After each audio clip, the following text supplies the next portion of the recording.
Murakaza neza kuri Rwanda Driving TV. Tugiye kurebera hamwe bimwe mu bintu by'ibanze umunyeshuri agomba kubaza. Icya mbere twihuse cyane, murakubona ko iyi ari levier de vitesse. Levier de vitesse idufasha gushyiramo amavitensi. Ubona ifite vitesse 5 na rivanse. 1, 2, 3, 4, 5, iyi na rivanse. Hano dufite icyo bita frein idufasha guparika imodoka umwanya munini.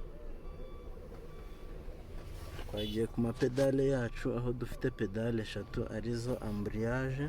Akamaro ka embrayage kadufasha gushyiramo vitesse, gupanga cyangwa gupangura amavitensi dufite.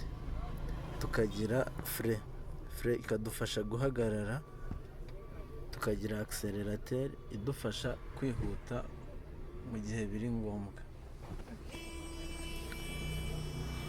Tukagira muri tableau yacu tukagira igipimo cya essence kitwereka ingano ya essence dufite muri tanke yacu.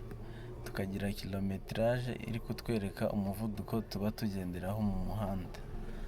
Tukagira igipimo cy'ubushyuhe kitwereka ubushyuhe imodoka yacu ifite.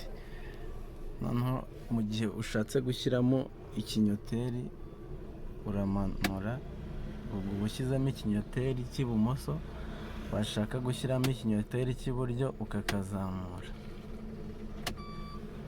Mu gihe ugiye gucana swiglace yo umanura akangaka. Mu gihe ikirere nyine kitameze neza, hari igihe cy'imvura, nibwo ukoresha